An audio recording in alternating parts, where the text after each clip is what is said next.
this discussion on informatics tools to promote public health. Remember, our definition for informatics was the idea of translating raw data, all these little bits and pieces of data, into information that people who are making decisions can use, any of these key stakeholders. Now, if you're in the world of health informatics, you'll hear about the health informatics tools, or sometimes called the clinical informatics tool belt. And this is an area that seems really, really obvious in some ways, and so it's not rocket science, but we're kind of collecting this idea of having informatics tools. And as an example of, just Google health informatics tools, and you'll find all kinds of references to it.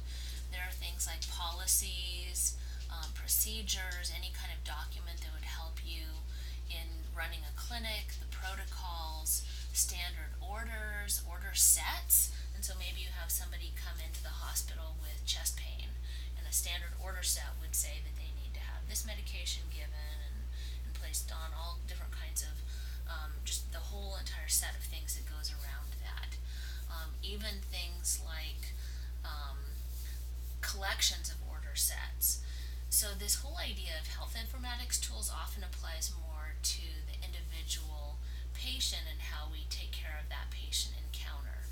But health informatics tools can even be expanded to be things like the clinic staff schedules. See, we're taking raw data, we're taking all those little bits and pieces for each person, maybe each person who works in that clinic, and putting it into a structured way that we can look at it and have it be helpful for people who are making decisions.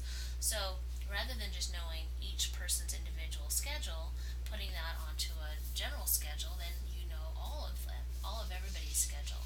The clinic staff schedules are considered a health informatics tool, even telephone number lists, emails, staff meeting protocols, standard agendas, all kinds of things. And these are the kinds of informatics tools, all of them, that can be used to promote public health. There is a system that was set up, the Information Network for Public Health Officials. So, of course, we have an acronym, Information Network for Public Health Officials, INPHO. It was developed as this framework of information about public health. And what they've done is tried to set up this telecommunications network so that people will have access to information, specifically public health people will have access to the information that they need. And a piece of that information, INPHO, that was set up is something called WONDER, and that stands for Wide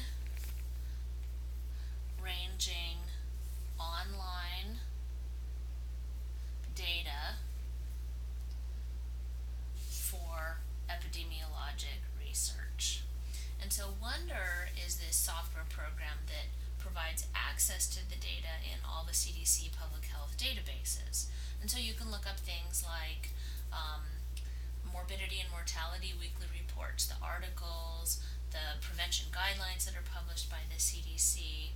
You can look up a variety of different things in the numeric data sets on the CDC's mainframe. They want to make information available to these public health officials so that in the case of needing to make information or make decisions, those people have access to that. It even has information on names and email addresses for CDC staff and the other people who use WONDER. It's a location where they can post notices or post data files or software programs. And originally, this was based on having a dedicated personal computer that people could go to and search for this information. Now, that's been translated over to a network system so that you can just send that information over the internet connection. And so, of course, since we're